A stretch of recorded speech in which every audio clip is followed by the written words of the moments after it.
We are back. A's baseball, past, present, and future. I'm Ralph Tyko of the Comfortably Zoned Radio Network. Nancy Finley will be with us in a moment. Our guest today is an old-time buddy of mine from the way back in the day, I guess. That's what you can call it. He's a baseball lifer and a terrific guy. Theodore, Ted Kubiak. How are you, Ted? I'm good, Ralph. How are you doing? Good to hear you. Good. I was using your nickname Theodore that was given to you. Of course, I'm sure it's your given name, but our mutual friend Pete Rickard would call you that, if you recall. Oh, I'm on, by the way. I'm so excited Ted is with us. Yes, yes. Nancy, how are you doing? Hi. Nancy Finley. I just came in. Ted, hi. How you doing? How are you? Fine. I'm so excited. You are one of our superstars. Well, thank you for that. Oh, no. I'll get back to you on your emails later today, by the way. Okay. Nancy. Oh, no, Ted is our superstar because we did it as a team in the 70s. That's true. All three. That's true. No, Ted, you were up. If you want to go right to those years, those championship years, you were not a superstar. You're a utility infielder. You're a world-class athlete on a championship. But they did it together. They achieved it. Absolutely. But an incredible contributor because of what my grandfather said. He called when I was 4 or 5 years old. He'd take me to the Polo Grounds and Yankee Stadium, and and Ebbets Field. He would note utility infielders, the Jim Gilliams, the Gil McDougals, and their value, where a manager can, on any given day, if a player needs a rest, comes up lame, you cannot miss a beat by putting in a reliable player who's going to give you good innings, good with the glove. How did you become so versatile, Ted? Well, I appreciate that, Ralph. Thank you very much. I mean, when I look back on that era, and Nancy just said it, I mean, every winning team, when you hear them after the World Series, they're going to tell you how great the team was, how close they were, what the friendships were, and how everybody was, on the same page or whatever. I was lucky to be with the Oakland organization, actually beginning in Kansas City in 1967, the last year they were there. I was lucky enough to be with the organization for 13 years, all under Charlie Finley's reign. The one thing I learned about Charlie Finley, I think, was that I think he had intuition about players. I think he just had an instinct that not many other owners had. I believe that he thought that I did enough. What? I agree with that, of course. Oh, I think he just knew what had to be done, and as many confrontations as a lot of players had with him, and I had my battles with him, but he was always cordial. I thought he was always very friendly to me. I never backed down, but being a utility player and staying there that long, I guess I was doing what they needed. That's the only answer I can give you, because the big leagues is all about winning. They don't keep you on a club unless you're of some value to them. And I'm lucky enough in, this book that I'm writing, I'm having Tony La Russa write some things. Tony made some really great observations that I'd never heard before about my value to the Oakland A's at that time. Well, coming from somebody like that means quite a bit. But, the role was difficult. It took me a while to get used to it. I didn't like it at first because I had spent 6 years in the minor leagues and I was a shortstop every single day. I thought I was going to get to the big leagues and be the major league shortstop for the Kansas City Athletics. And lo and behold, I wound up sitting behind Campy and Greeny and, whatever. But I got used to it. I learned how to deal with it. I did the best I could, and, it turned out to be exactly what it turned out to be, to play with 3 championship teams like that and to play among the Hall of Famers that I did and even on the team that I was on. I mean, it was an incredible experience. People know your name, though, when I mentioned the 3 consecutive years. People know your name because you were part of it. Oh, absolutely they do. Absolutely. Well, that's true. I mean, and I still get mail every day. I mean, I don't get tons of mail, but I get 1 and 2, 3 pieces of mail a day asking for my autographs. People from all over the country, and kids and older people. So somebody remembers me. That's nice. Yes. And it was very unusual because, as I was telling Ralph, it would be like the Cubs heading for a second World Series. I don't know, maybe they are all of a sudden, but I don't know their status. But as we know, they won last year, so it's not easy to stay consecutive. That's a good point, Nancy. I'll just tell you this, okay? I worked for Cleveland for 21 years, right? And in '95 they won the American League pennant. We went to spring training the next year. They got beat in the series, okay, but we went to spring training the next year. And just being around the big league club, listening to the way they talked and listening and watching how they acted, I told my coaches, I said, they're not going to win this year, and they didn't. Oh, it's very because difficult. They let it go to their. It's so difficult, like you're saying, to get to the next level. Mm-hmm. What I experienced with the team in Oakland, and I don't know whether this was because everybody was against Charlie and he had something to do with it. I don't know. The common enemy. But that team was so focused on what they had to do. I never saw a drop off until 1975 when I got traded in the spring. Mm-hmm. And when that happened, I just got the feeling that something was going to happen. And lo and behold, 2 years later, they were in last place. Right. But something happened that spring in '75. The team did not have the same. They did not have the same attitude about everything. And I don't know whether it was just complacency or everybody was old. I don't know. Well, it's called Bowie Kuhn too. Well, that could be. Yeah, that could be. Yeah, taking. Well, yeah, that's when the stuff started. But yes, I agree. Ted, let me ask you this. You, as a utility infielder, you almost seemed like it was a job. But as a regular, and you did have a year in Milwaukee when you were a regular, was it more fun for you, even though obviously the team didn't reach the heights that Oakland reached, but did the day go by faster? You know what I'm saying? As a regular, you mean? Yeah. I can't say it went by faster. I mean, playing on that Milwaukee club, it was the old Seattle Pilots that moved there. I mean, we lost almost 100 games. That's very trying in the big leagues. You can do that in the minor leagues and get by, but when you're losing in the big leagues, it's a horrible experience.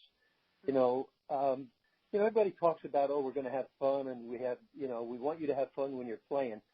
To me, that's an overused expression. I enjoyed the game like everybody did, and I could say I had fun, but that's never on your mind when you're on the field.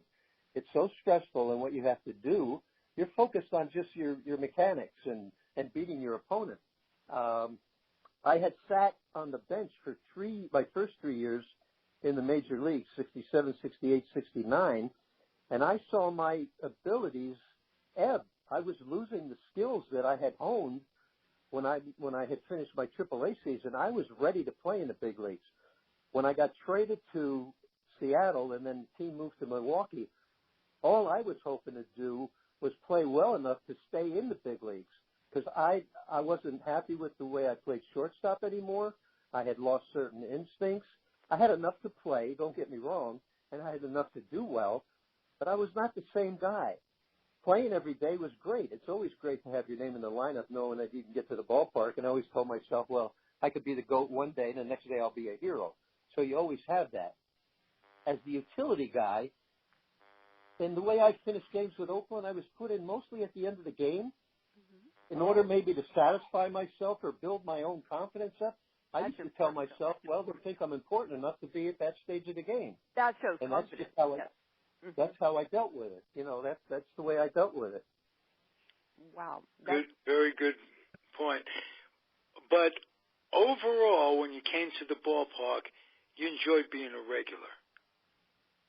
I just loved being at the ballpark. I mean, It didn't matter. After a while, like I said, I didn't like sitting the bench. And I had a hard time adjusting to that, really a hard time. But I was in the business. You also had a hard time adjusting to losing. Well, when you were a regular. Yeah, you do. I mean, we lost. Yeah, so it's 6 of one, half a dozen of I have another, a question right? for Ted. That when you gave an example of the team that won the World Series, and then you knew they weren't going to go back, Right. was it because did they become complacent? Well, there's a complacency, Nancy, that you probably can't explain, and they wouldn't be able to explain it.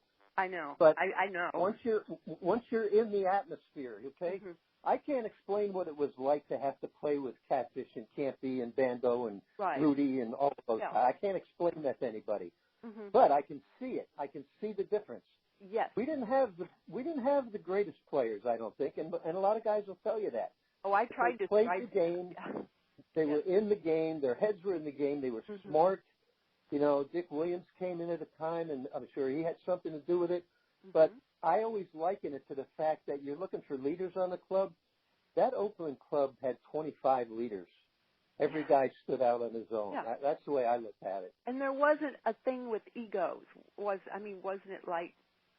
No, not at all. Okay. Yes. Yeah. Not at all. Not at all. I mean, you know, Reggie was the guy. You know, the writers all run the Reggie for the quotes and everything, which was fine. Nobody cared. Nobody cared about Reggie. They looked at him, well, okay, you know, do your thing, play the game. Yeah. That was it. No. Yes. And I think that Captain Sal, Ted, would you tell us a little bit? We all know that he was the stable guy, this, that, and the other thing. How did he exhibit his stability on the team? Yeah, Sal was just a stalwart Italian guy. I mean, he was just a workhorse guy. He was like Catfish. Every day he came out and he did his thing. I mean, you know, the managers all gravitated to him because he didn't mind speaking his mind. He didn't mind saying something. But again, I go back to the fact that you knew when he was on the field that this guy was going to give you everything he had. I mean, I can remember some swings that he would take at home plate that were just disastrous, and guys would criticize him and laugh and whatever. And it didn't faze him. He's out there doing the best he can. And then he became the captain, you know, whether that was honorary or who knows what, you know, it was deserved. That's like a nickname, yeah. Yeah, he was the guy that, and like I say, he was a leader, but, you know, Campy was a leader, Reggie was a leader in his own right.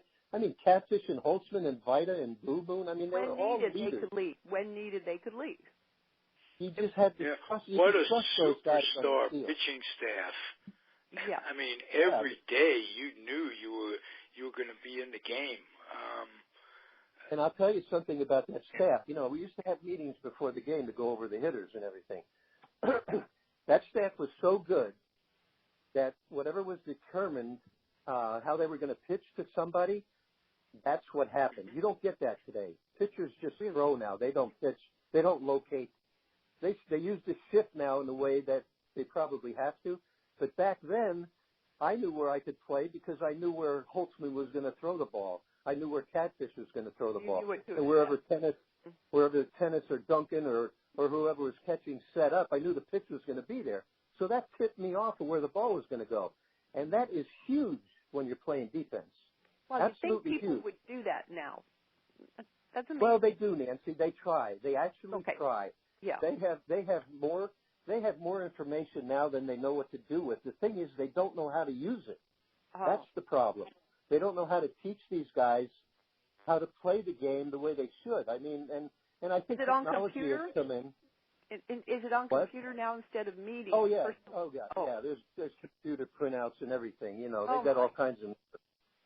But they don't use that technology because they don't know what to do with it. They don't. There's a difference between having all that technology and getting all these numbers and answers and knowing what to do with your player. Mm-hmm. The game has changed so much, they don't know what to do with the players. I felt bad with all the young guys that I would teach for those 20 years. They come into the game and they don't understand the game to begin with. They don't know what's going on. So the game now is being dumbed down to this lack of knowledge, and it's dumbed down into a mediocrity that everybody's accepting. Now, don't get me wrong. The players in the big league today are. Ted, do they still have face-to-face meetings, or do they give these printouts to each player? Oh, no. Nancy, there are more meetings than you know what to do with. Oh, okay. So they're on top of it. Believe me, the new regime and the new executives, they are on top of everything. Okay. They're very diligent. They're very comprehensive as to what they do. But there's a misunderstanding of what the game is all about. See, these people now running the game, they don't have a history in the game. They're coming out of brilliant colleges. They're very smart.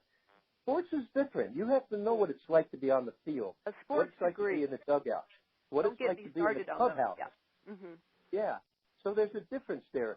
They don't make these guys work anymore. They don't work on anything.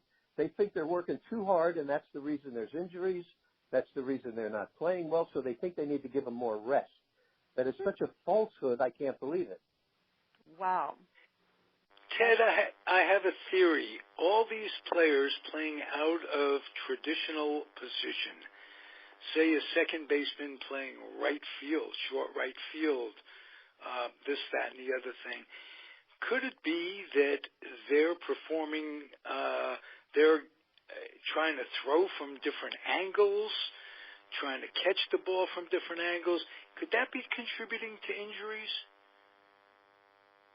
Well, we're getting into the phase that now really has some answers, in my opinion. Okay, in my opinion, all right. I think they put too much emphasis on the weight room. They're not making guys work out anymore. But the bigger problem is what's happened to society. Young kids today do not play the game anymore. They do in the Dominican Republic, and you're seeing players from around the world now coming into professional baseball more and more because they have a better foundation of the game. Our kids here in the United States don't have that. And I don't care how many travel teams you have your youngster play on, he is not getting the amount of work on the game that I did playing it 8 hours a day for how many years in a row all summer, playing games at night, playing stickball, playing games with my friends, and just playing the game, understanding how not to get hurt. I mean, I learned how to pay attention chasing a fly ball when I ran into a swing set on the playground and knocked myself silly. You know, Okay. I mean, you learn how to fall, you learn how to slide by playing. Kids today don't know that. We couldn't even teach guys how to slide in the minor leagues. They just don't know how to do it. I wonder if So they don't it's let not them matter. try even risk it because of liability now with these, little league teams. I don't know. Yeah, there's a lot of contributing factors, Nancy. Right. There's no doubt about that. It's just a change in society. The game has to change. You're bringing in technology. I mean, now they're going to have an electronic strike zone. And like you said the other day, Nancy, somebody's going to hack into that. How about that? Everything You're right. is hacked. I think somebody will hack into it. And then what problems are you going to have then? Can you They'll imagine? have to stop the game. Well, we already had an instance of cheating through an Apple Watch with the Red Sox this week. That's been going on forever. Yeah, I mean, really? Guys are stealing signs all the time. I mean, there are coaches that could steal signs. I mean, you don't have to have the electronics. I wondered about that. The thing about the game is, a pitcher could tell me what he's throwing me at the plate. Mm-hmm.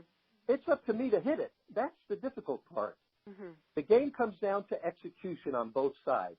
It doesn't matter who knows what and who can do what. It matters how well you can execute. We used to have those pitcher-catcher meetings, and Kenny Holtzman, we'd go over the hitters, and Kenny would say, look, I don't need a meeting. You guys don't need the meeting. I'm going to throw my fastball on the outside corner, play him that way, and let's get out of here. And that's what he did. It was execution. It was just getting the job done and doing it right. So, it all sounds good now with all this exit velocity and miles per hour and WAR and all these other, acronyms that they use. But the game comes down to just executing what has to be done on the field. The guys that can execute, the teams that can execute consistently are your winners. It's that simple. That's hard to do, though. And you were winners. I have people tell me all the time, do you realize how great the team was in the 70s with those World Series? You were winners. Being on the team, Nancy, I don't know how other guys looked at it. I knew we were good and I knew we were winning, but it never got into my head that, we're better than everybody else. Because every time we went on the field, we just had to win that night. It seemed natural. That was just another game that we had to come back in with a W. Right. So it was, I don't want to. That's how everyone unique bunch of guys. Yeah, I mean, our guys acted like it didn't go to their heads. Exactly.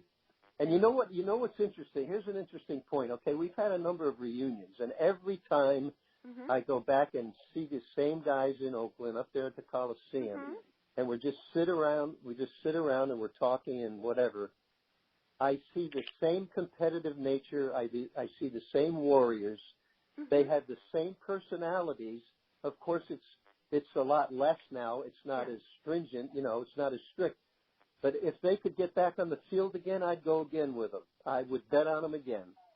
Wow, that is so rare to have the personalities together like that. Oh, God. Hey, Ted, how do you good. handle the competitive juices right after retiring? Well, when I retired, Ralph, I was at a point in my career. I had come down here to San Diego, and I was playing for a couple of years. I had some bad contractual talks here with Buzzy Bavasi. I was losing my skills. I was 35. The year before, I realized that I just couldn't play the game up to the level that I was even playing it at. So I knew the end was coming. And when I walked away from the game, I had no desire at all to be in the game. It was a little difficult the next spring, not to go to spring training after doing that for 20 years. Right. But I had another thing to look at. I had another life to start, another way to feed the family or whatever. I was out of the game for 12 years, and then it was suggested to me, why don't you get back in the game? Well, at that time I had softened a little bit, and I thought, well, let's see, because I still love the game. I mean, the competition of the game is what is so much fun. Being out there, and guys could be beating me up every night, and they could be striking me out. But having the opportunity to try and beat them is what that's all about. Fielding a ground ball, making a great play, throwing somebody out, helping your team win. I mean, it's exhilarating. It just lifts your spirits. I don't know how else to explain it. Ted, did you play other sports growing up in New Jersey? As a kid, you play them all, of course. I played a basketball team. I played on the basketball team in high school. I wasn't a starter, and I didn't play very much. But I didn't know this a long time after I retired. My dad had told me that my high school coach had given him a warning when I was a sophomore in high school that he didn't want me to play football because of the possible baseball career I would have. So somebody was looking at me. I had no thought at all of being in baseball, no thought of playing professional baseball. I was going to school to become an architect. It all came out of the blue and surprised me as much as it surprised everybody. So I was just active. I enjoyed the game.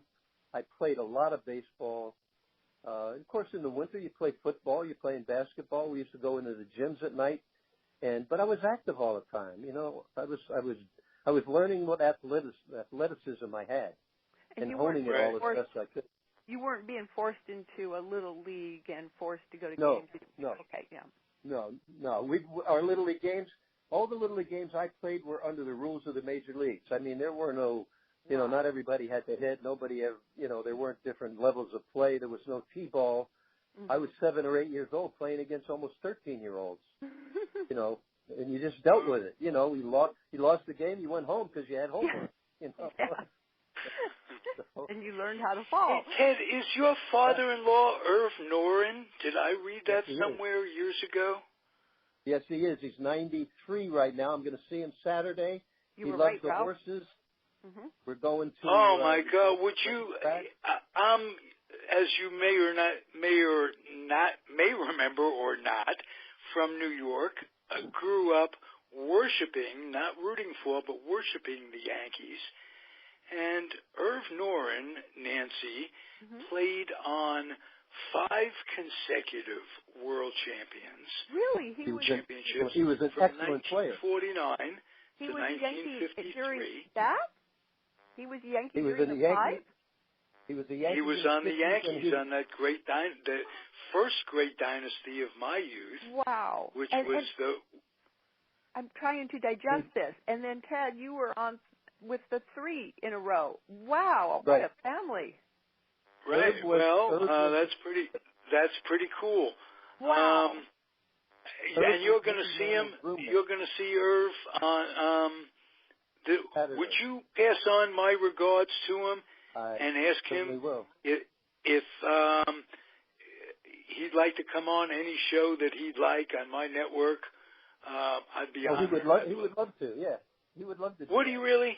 Oh yeah. Wow. Irv, I have to ask him. I have to ask what's dinner like with the two of you? Do you talk about your, consecutive? Well, I used to try to ask Irv everything I could about the Yankees. Wow. He was Mickey Mantle's roommate, and Mickey liked to have a good time. Yeah, Irv never drank, so Irv was the guy who took care of Mickey and Yogi and Whitey whenever they went out. I mean, he still talks to Whitey Ford today, even though unfortunately Whitey, I think, has Alzheimer's or senility. Oh, does so he really? For him, Whitey, yeah. You can't really talk to him. But Irv was the guy who took care of Mickey, and some of the stories that he has about him and Mickey are really priceless, So, but I used to talk to him all the time. I wanted to know about the Yankees because that's how I grew up. When I was a little kid on the playground, and you know how you'd get up to the plate, Ralph, and you would imagine you were, Mickey Mantle, Yogi Berra. Oh, you go through the whole lineup. You'd change your stance. You'd bat lefty. You'd bat right. I remember trying to be Irv Noren, if you can believe that. Whoa! Then I married his daughter. So. Oh, wow. Very cool. I am just very cool. I'm starstruck now. I'm just. I can't believe you have a father-in-law who participated in the 5 in a row, and then you were in the 3 in a row. Yeah, Irv's got some really great men. And I'll tell you something, the Yankee organization still recognizes him today. The Yankees are so first class. Good. When they had reunions or it's time for, let's say, his wife's birthday, who now's passed away, they always got a card, maybe they got flowers, they'd send something, but they always recognized their older players, which I thought was really pretty nice. Yes. And, well, I'm trying to think if there's any other family with a total of 8 consecutive World Series between them. I mean, really, I'm wondering what. I don't think there is. I can't think of any other family, Nancy. Wow. That's an interesting point. Only you would come up with that. I'm just wondering. Teddy, about when you played in Yankee Stadium, did you get an extra special thrill? Oh God, that was the epitome to me of Major League Baseball. I mean, when I went in there for the first time, I remember the bus ride, and you come up to it early in the afternoon. There are no fans around. The place is gigantic. There was always a crowd of fans that we would have to walk through once we got off the bus. That's how Billy Martin met his 4th wife. But okay, I'll stop there. Yeah, New York fans are the most knowledgeable. Okay. Yeah. New York fans are the most knowledgeable fans, and I think they are the greatest fans in baseball. They understand and they know every player that's ever put on a uniform. But walking into Yankee Stadium, winding through the offices and winding down into what I thought were the bowels of the stadium, into the old locker room that was in there that Babe Ruth used to be in, and Garrick and all those guys. They still have the lockers in there, don't they?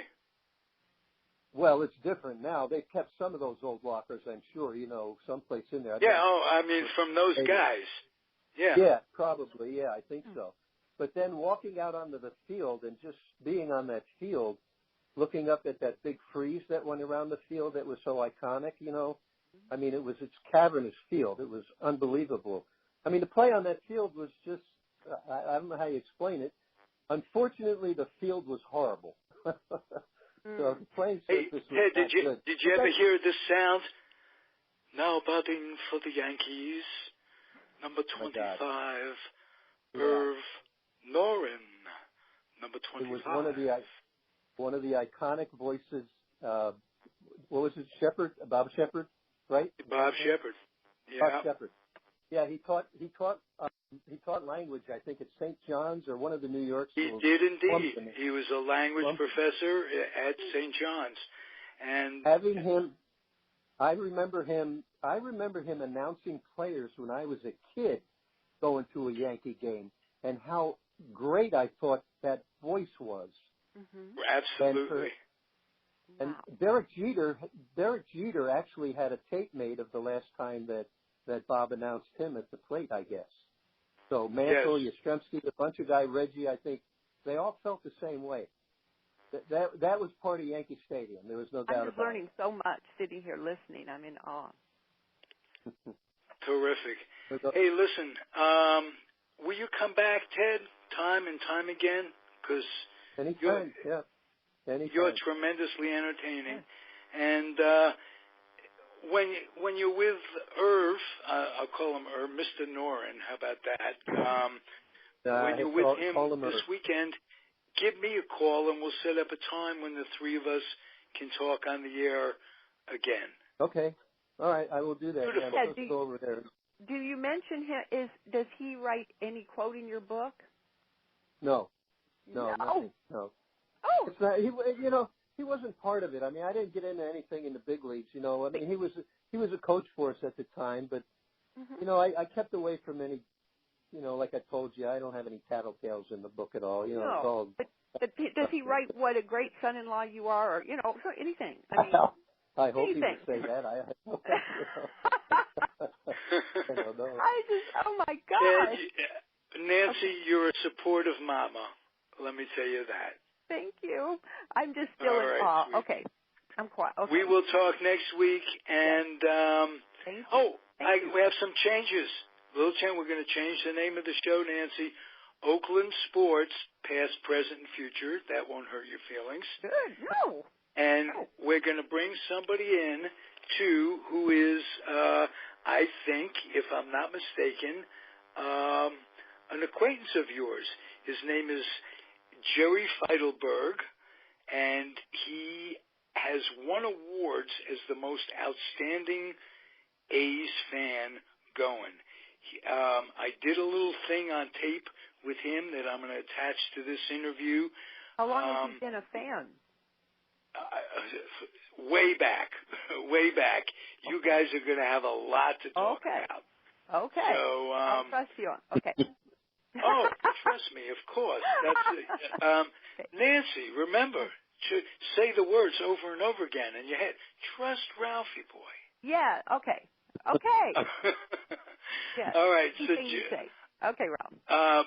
Stick around, everybody. Listen to Jerry. He's going to give us an update on the current A's, and he's going to bring in future weeks. We're going to talk about the whole life in Oakland itself, and in the Bay Area.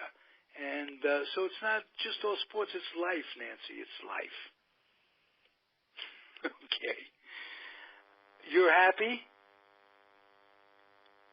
Are you still there? Is anybody still there? I'm still here, Ralph. Thank you very much. All right. She's celebrating. How about that? Teddy, it was what a pleasure. Next time you come on, we'll talk Pete Rickard. You mentioned St. John's.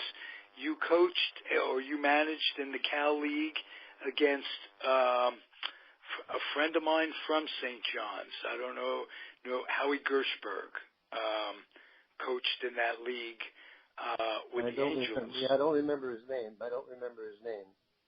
Well, Howie was a pitching coach at St. John's when Viola pitched that very famous game against Franco years ago. So, hey, a lot of great memories you brought up, Teddy. I'm very grateful. Thanks for coming on. Thank you, Ralph. I appreciate it. We'll talk again. Thanks a lot. And we'll talk more about your book next time. I'm excited about that for you. And, again, keep coming back. Those of you out there, please keep on keeping on. See you next week. Adios. We are back. Athletics baseball, past, present, and future.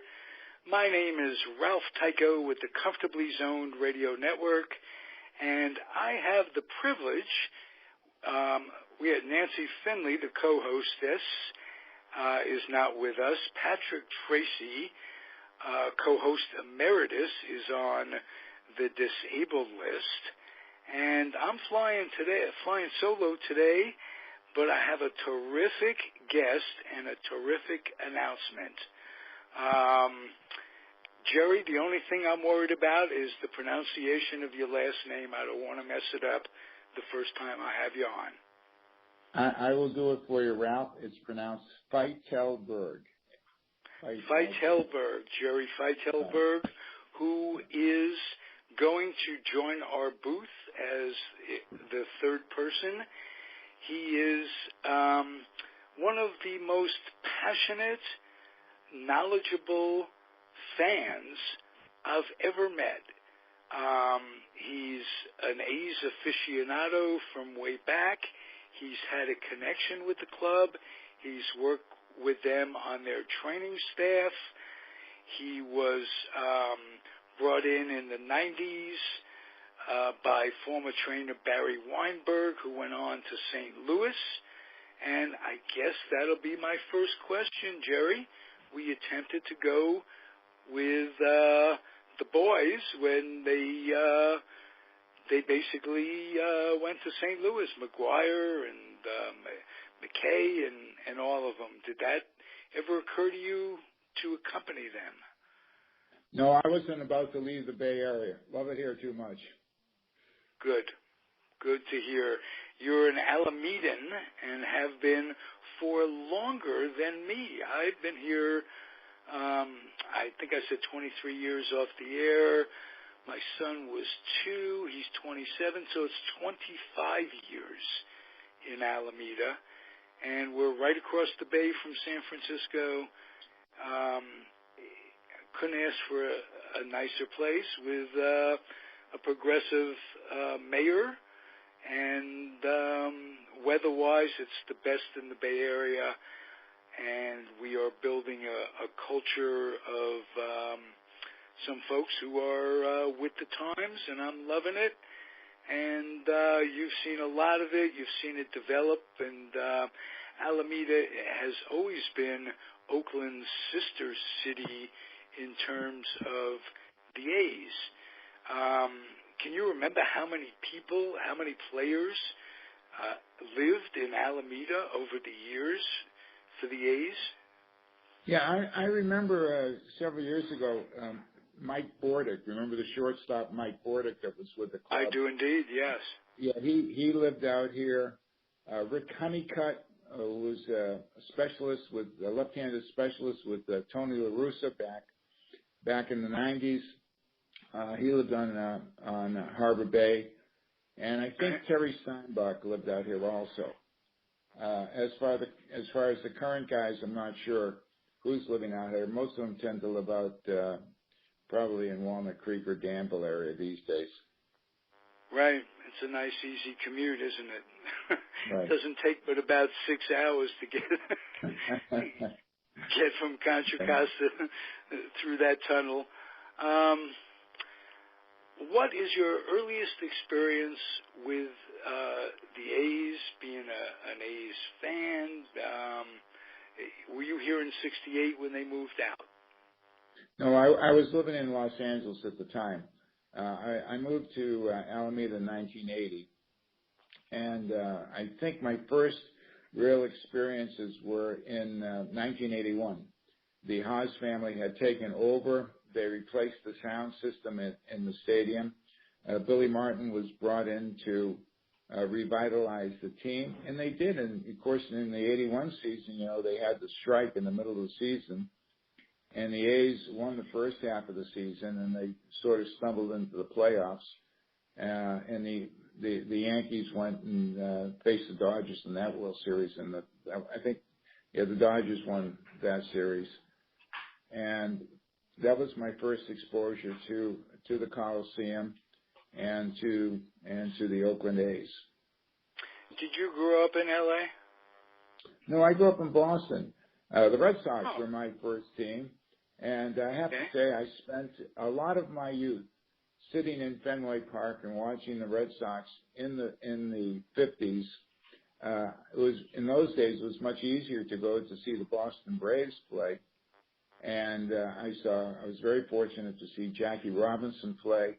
I was very fortunate to see the Braves clinch the pennant in 1948. I was about 9 years old, and my cousins had come up from Hartford, Connecticut, and they took me to the game, and we were out there, and we saw Johnny Sane pitch for the Braves, and in the first inning, Bob Elliott hit a 3-run home run, and that stood up as the Braves won the game 3-2 and clinched the pennant and went on to their first World Series since 1914.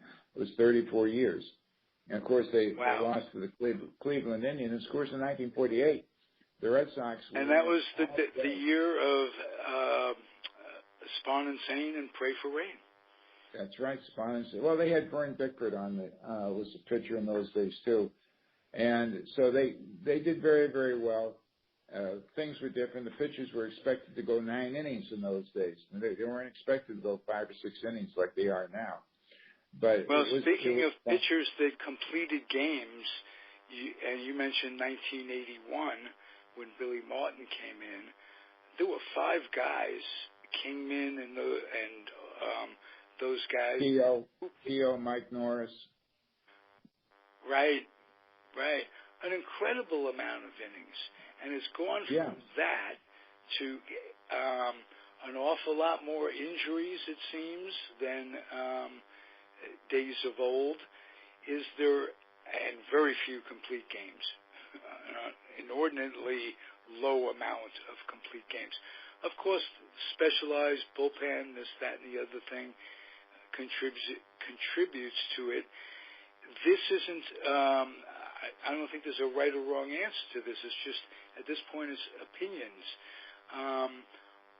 Are there this many injuries because the pitchers are being coddled, or are there this many injuries because they're abused in prep ball and in travel teams, this, that, and the other thing?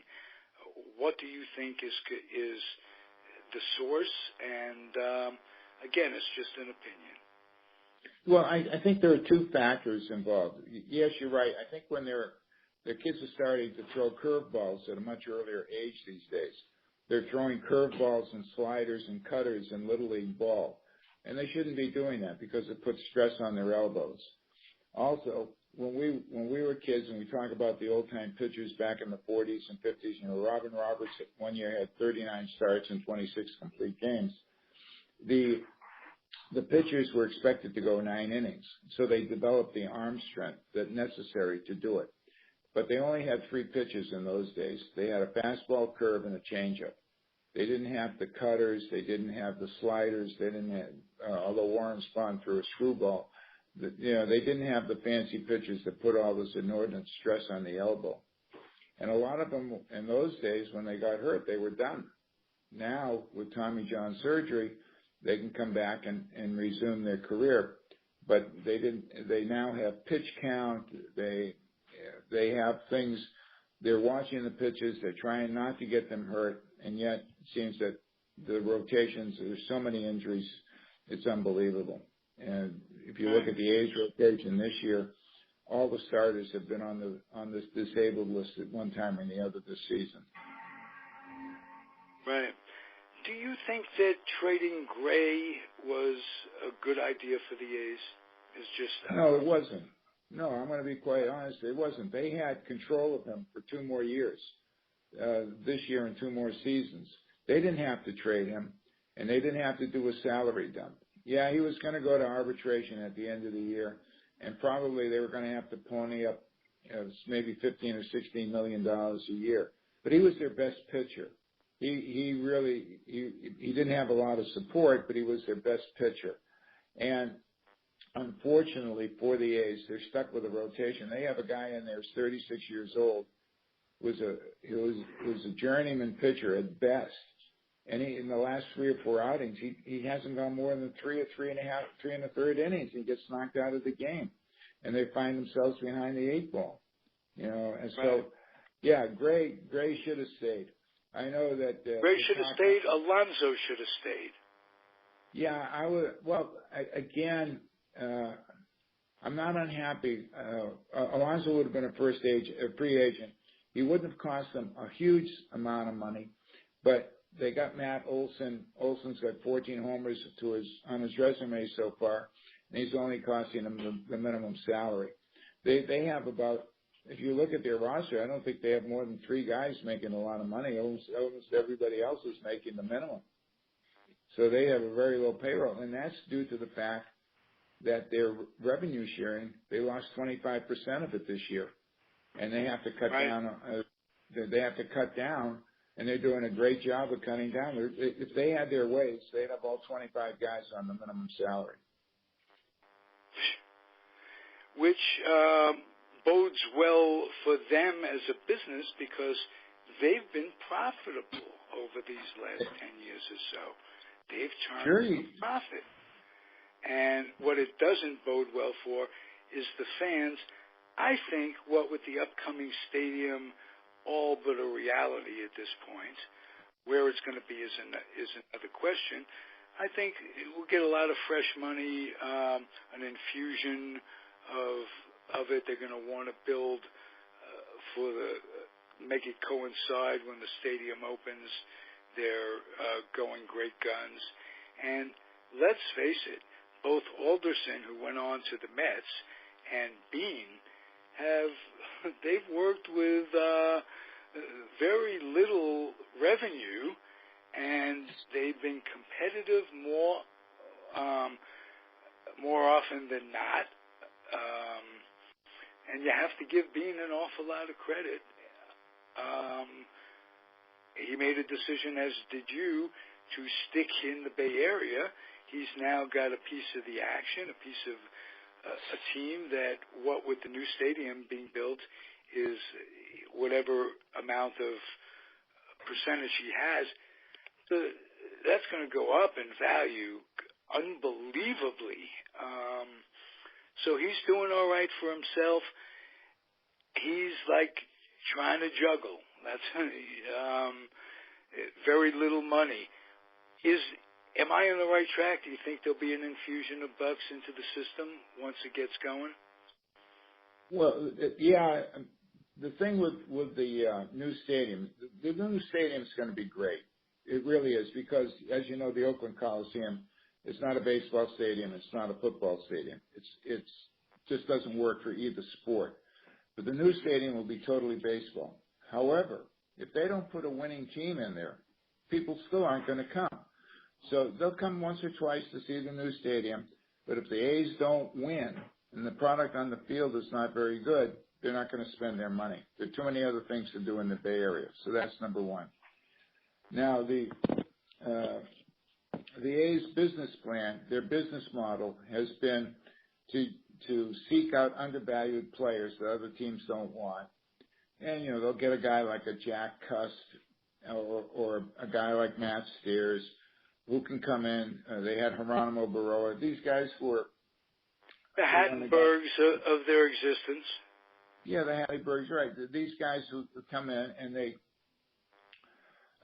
try to get some mileage of it. They make mistakes. They signed Ben Sheets. They signed the reliever Jim Johnson. They paid them $10 million each. They got nothing for it. They signed Billy Butler, which was a huge mistake. And they had to pay him $10 million this year to sit on his rear end down in Florida.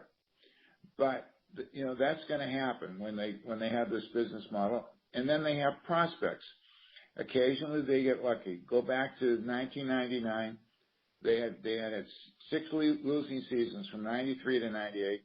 The team that was great in the late 80s, 88, 89, 90, got old in 92. 93, they fell apart. They didn't do anything. They brought in pitcher after pitcher, player after player. They finally, in 1999, Tim Hudson came on board, Mark Mulder came on board, Barry Zito, and they had Giambi, and then they had Miguel Tejada. So they had a Cy Young Award winner. They had 2 MVPs, and they were able to go to the playoffs, but they couldn't get past the first round.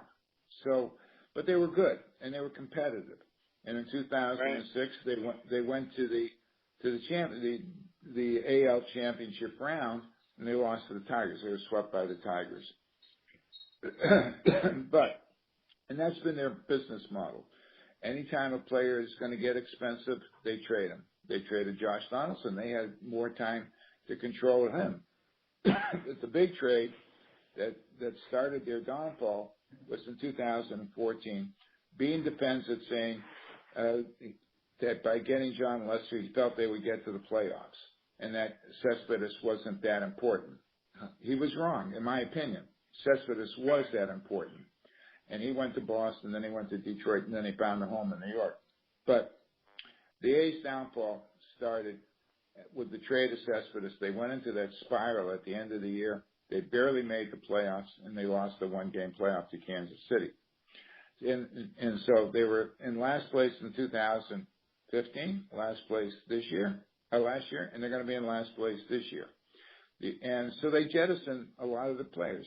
Adam Rosales is gone, Stephen Boda's gone, Yonder Alonso's gone, Gray is gone, Rajay Davis is gone.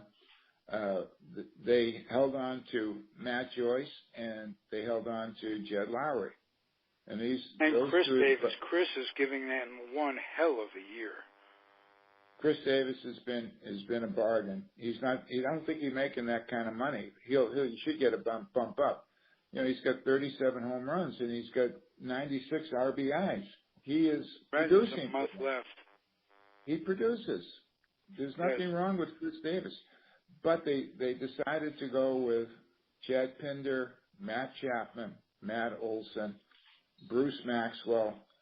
I don't know if they're going to keep Dustin Garneau or Josh Begley, but they're going with the young guys. Maxwell started off good, went into a funk. Now he's hitting. He's really hitting well. Chapman has got 10 home runs. It's a good defensive third baseman, doing just fine. And then you have Olson, who had 2 home runs yesterday in the loss to the Angels, and he's got 14 on the season. Pinder has over 10 home runs. They picked up. Pinder doesn't play every day, does he? No, Pinder doesn't play every day. He's going to be their super sub, but he can play. He's played left field, center field, right field, and he's played second base and shortstop. That's 5 positions. He's extremely versatile. And I suspect the Ben Zobrist. I saw him hit an opposite field, or I don't even remember if I saw it or heard it, opposite field home run, Pender, that is probably still going, like 450 feet. And this is a middle infielder. Is the ball wound?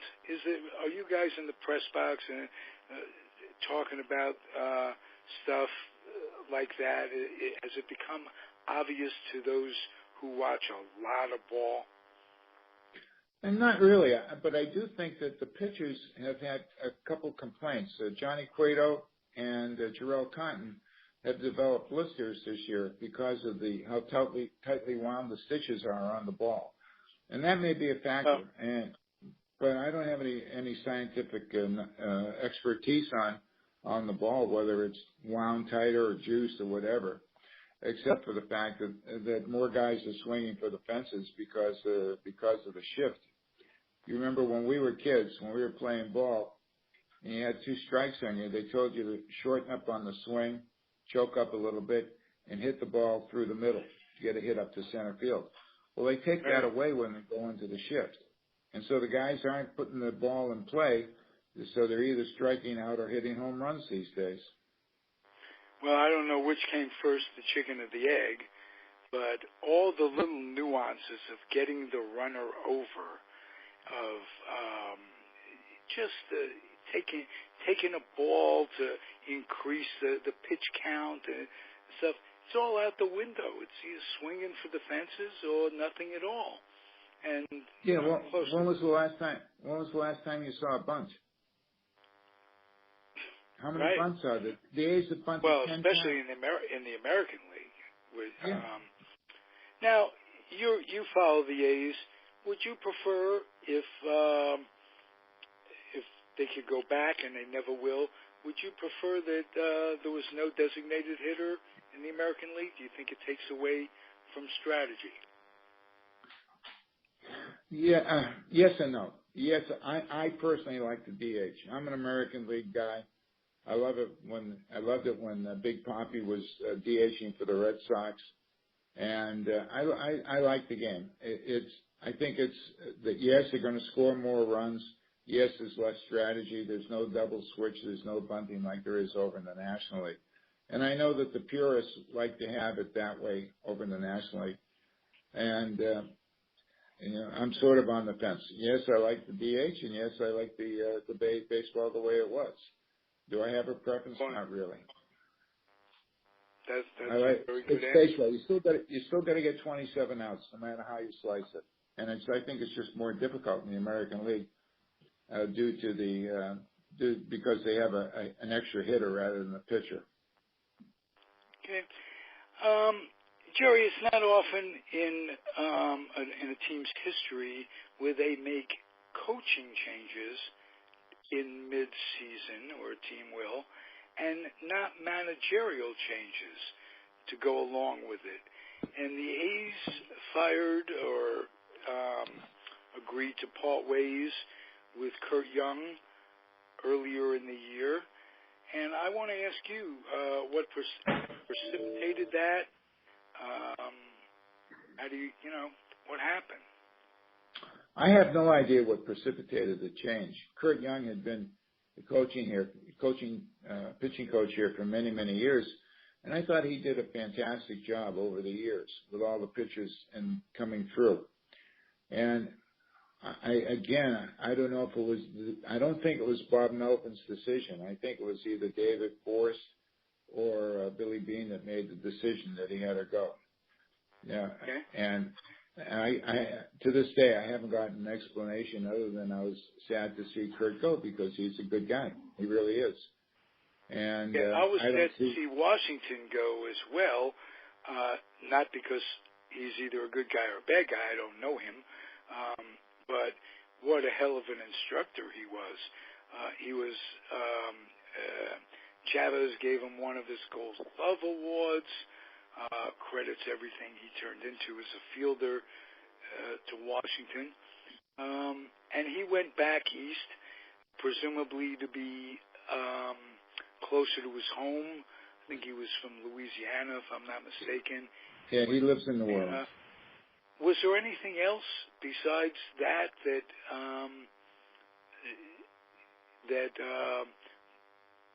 accounted for his leaving? Well, I know Ron Washington quite well. I've talked to him many, many times. And as you said, he did a wonderful job with Eric Chavez. Chavez won 6 gold gloves and gave him one, which unfortunately he lost in Hurricane Katrina in 2005.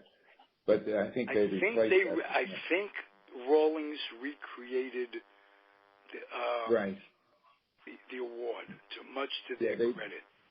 Yeah, they did it. And I had a chance to talk to him at length.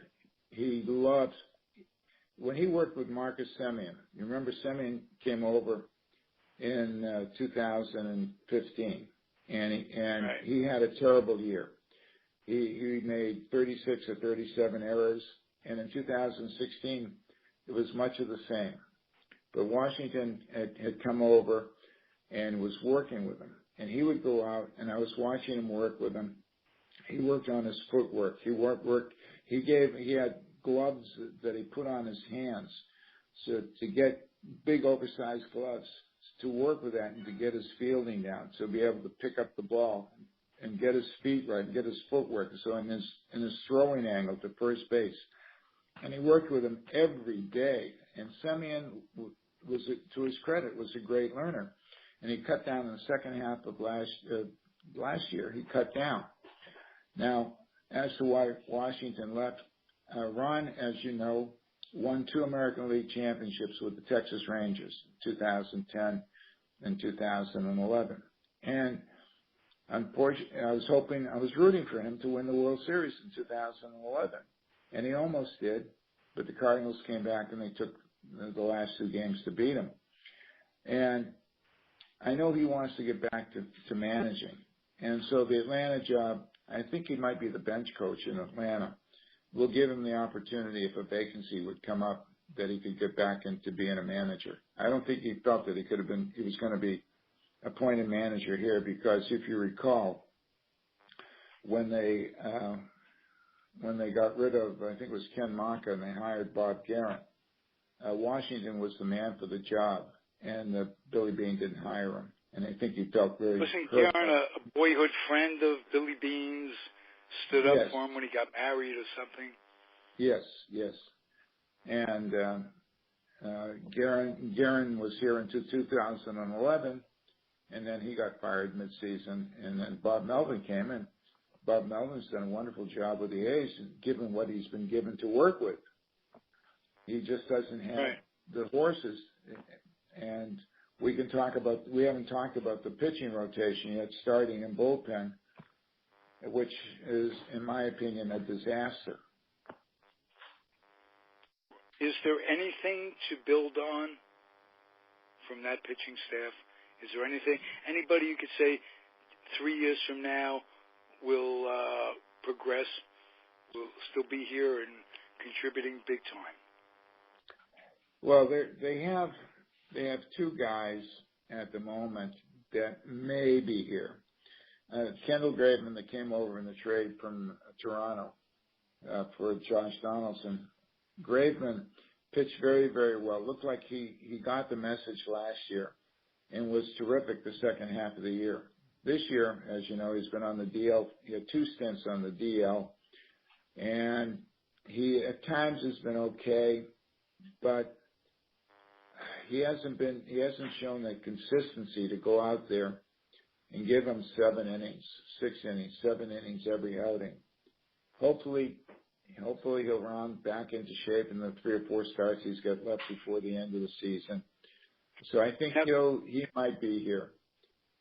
Sean Cotton came into the season with a whole lot of promise, a whole lot of Arizona Fall League success, and he seems to have a good disposition. This season has been kind of a disaster for him. Is he hurt? He was hurt. He had 2 stints. He had a shoulder injury, and shoulder injuries are hard to come back from. So I'm just hoping that he can finish up strong and be ready for next year. Maybe he'll be okay next season. It'll be his 4th season with the club, so it's time for him to he's going to be the ace. He's got to step up and become the ace. Right. The second guy is Sean Manaea. And Manaea was also on the DL earlier this year. And Manaea has pitched well at times. He at one point was 8-4. Now I think he's 9-9. And a couple of the starts he got racked pretty. The opponents really teed off on him. But in the last couple outings, he seemed to have settled down.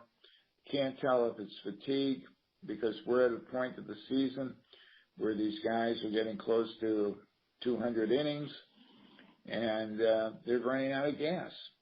So, again, the same thing. The school is out on Manaea as being the ace of the staff.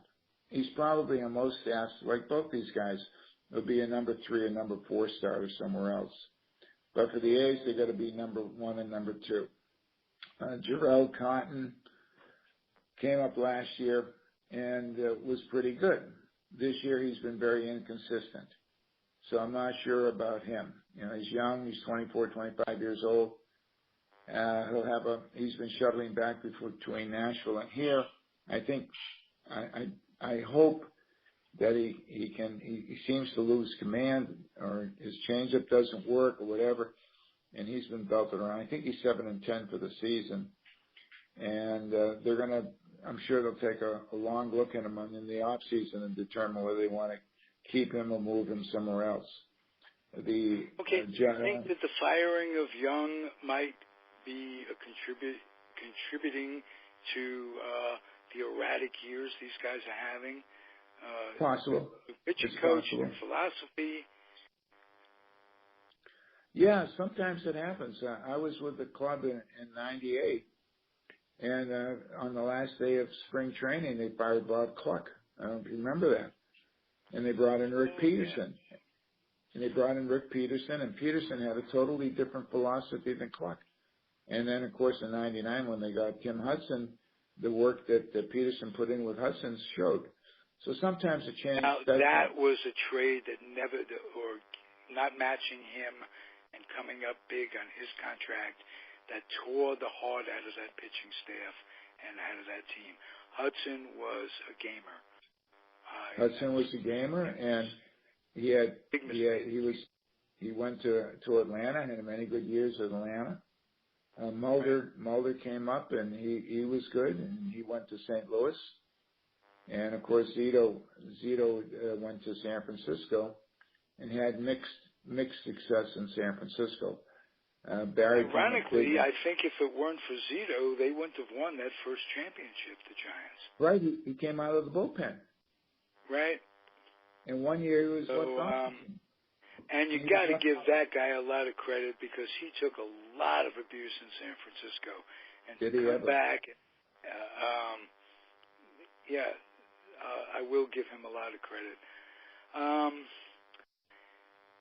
Jerry, what a wonderful first show. Thank you. Thank you, Ralph. I am absolutely delighted. I'm going to stick this with the Nancy interview that I have coming up in a day or so, and next week you'll join us both, and the three of us can share each other's company for the first time. Okay, so that'll be a week from Thursday. A week from Thursday, and that's the 14th. we'll same numbers, and it's 10 o'clock a.m. Pacific time. You got it. Look forward to it. Beautiful. I enjoyed it. If you see our mutual friend Michael Duca, another Alamedaite from way back, say hello. He's my co-host on the Giants show. And there's so much about the Giants and A's, stuff that runs together. Lon Simmons, Bill King. You and I have never talked about Bill King's recent induction to the Hall of Fame, and a wonderful friend of the show, Ken Kubiak, who helped get him there. It's a rich history in Oakland. Vita Blue is probably the poster boy for players or people you think of that have success with the A's and the Giants. So someday let's get Vita on. And this, again, I'm delighted to have you, Jerry. I'm enjoying it immensely. I'm going to see Kubiak tonight. I'm going up to the ballpark in about half hour. And Ken Kubiak and I became acquainted when I was the Topps representative in the 80s. And he was an announcer with Rohnert Park. Right. An Angels affiliate. And he was such a nice guy to me. I remember him giving me directions to how to get to the stadium in Modesto. I was so new at that job. And and he's been on several times. Please say hello for me. And I will. Invite him as a guest. He and John Trinidad both have been friends of the show, and they're welcome at any time. And that's great. Jerry, we'll do it next week. And to those of you out there, I just implore you to keep on keeping on, because that's the name of the game, is persistence. Be well, my friends. See you next week. And to all of you out there, I'm grateful that you listen. Adios. Okay. You there, Ralph? Are you there? Adios. Oh, God. I am now a regular. Does he do basketball or just baseball? Huh? Does he do just baseball? I don't know. I haven't listened to his shows. Now I got to listen. He puts a bunch of stuff on the internet every day. Puts it on YouTube. Well, you want to call him and ask him if he does basketball? Yeah, I will. Can you call him back at that number? No. Oh, I got to get another number for him. That's okay. I can email him on the. He's 71 years old. He just had his birthday. It's on Facebook. Is he entertaining about baseball? And about basketball? I'll have him. Okay. And Pumba, you were so quiet. I love it.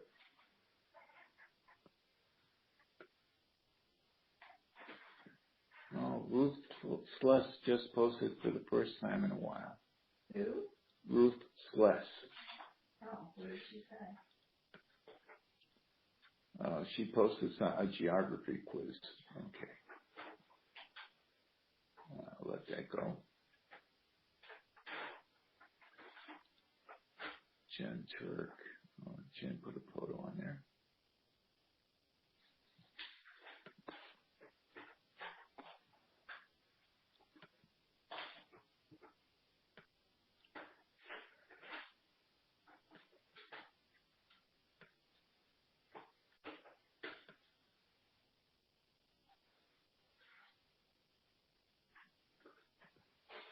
Oops.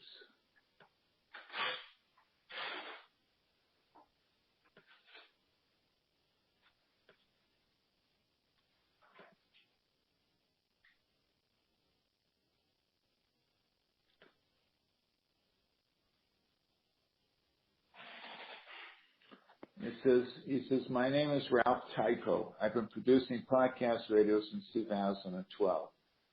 In February of 2016, I founded the Zoned Radio Network, thanks to the home team, Mark Weiss, Scott Gilpin, a whole bunch of them. The only one, Nancy Finley. Is she related to Chuck Finley? She's a niece of Chuck Finley, Charlie Finley. From the Death Show? Charlie Finley was the owner of the A's. There's a Chuck Finley in the Death Show. Well, he may have owned there was a picture by the name of Chuck Finley, picture of the A's, Angels. But he had Michael Dukas on there. Michael does okay, that's that. Does the Giants.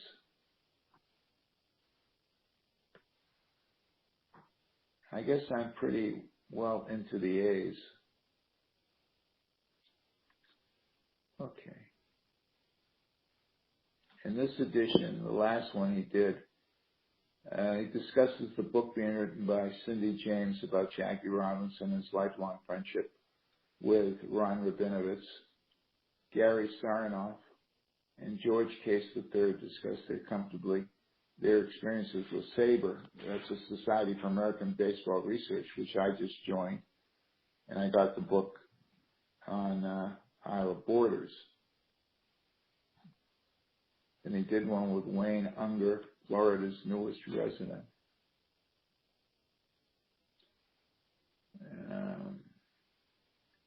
He did David Nemec's Old-Time Baseball History and Trivia. Did a Dodgers baseball, Tale of Two Cities from Brooklyn to L.A., Flying High over the Zone, Giants baseball, New York City baseball. Okay.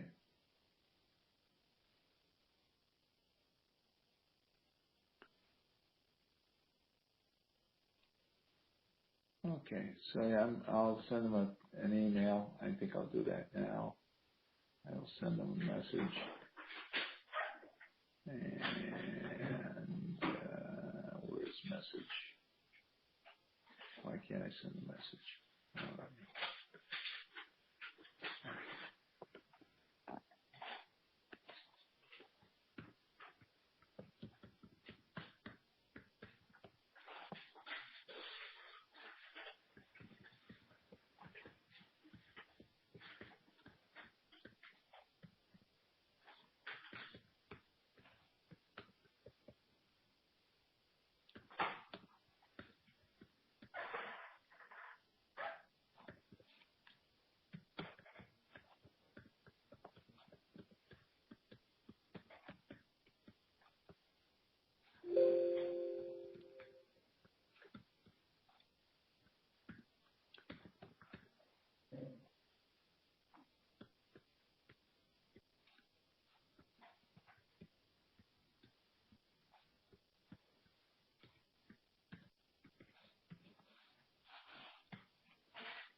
Okay. I said I had a great time on the podcast today. Thanks. Just a question. Do you do other sports such as Sharks hockey or Warriors basketball? Okay. So I don't get an answer from that. Okie dokie. Artichokes.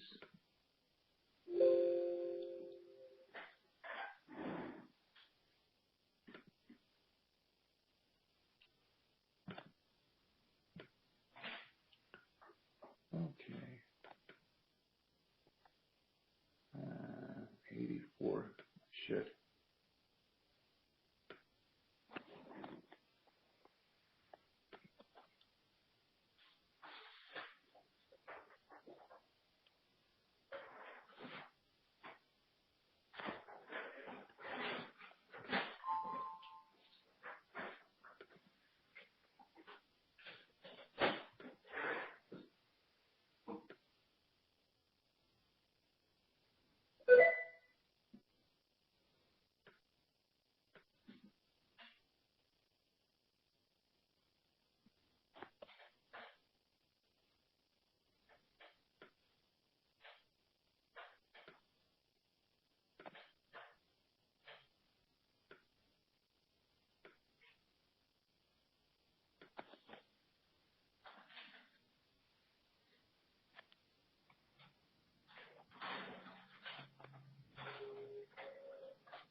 And how did he get your name?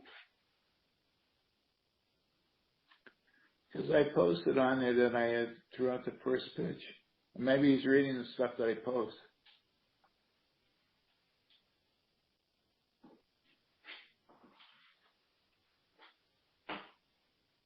Oh, yeah. Says, yes, it was terrific. Welcome aboard. We do this show, and you're welcome to contribute to it. So he does talking hoops. Oh, okay. We can do base basketball. Okay, great. Tell him that. Yeah, he did. Okay.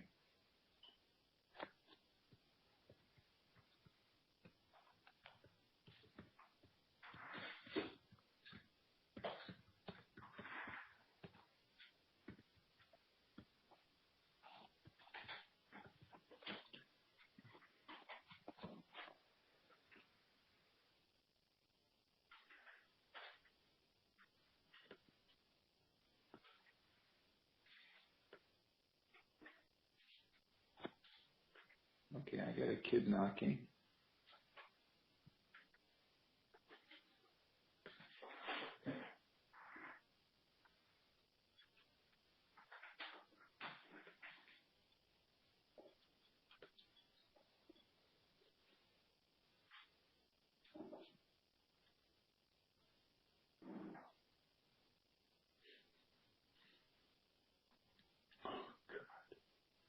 What?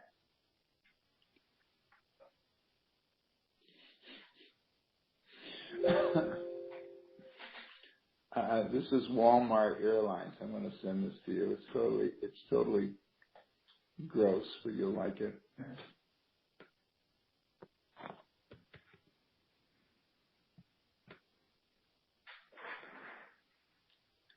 Okay, you got it.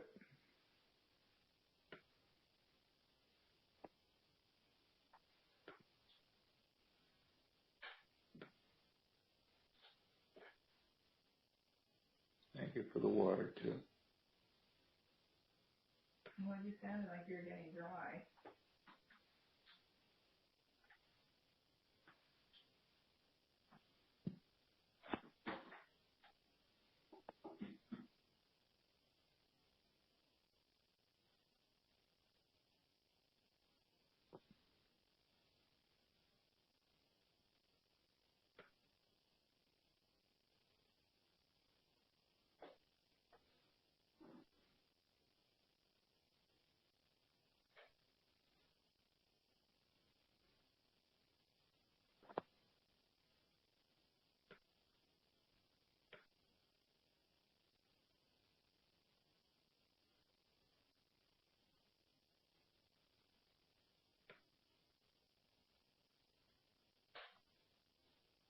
Oh, Safeway's looking for a pharmacy manager in Alameda.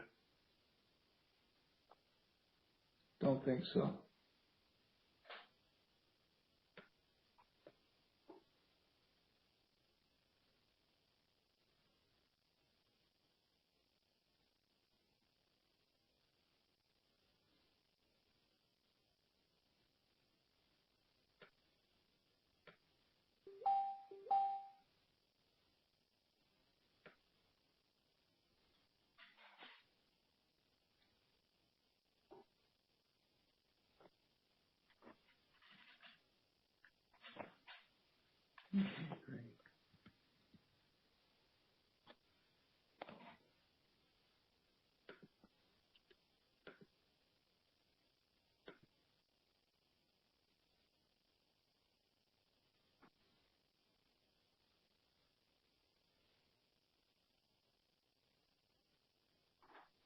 Oh, yeah.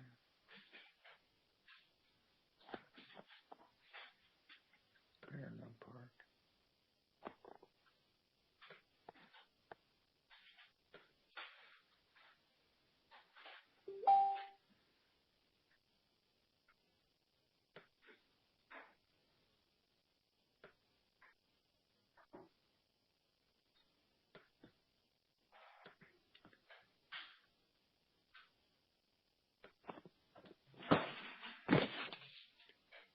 I gotta put this in my phone. I gotta go to potty.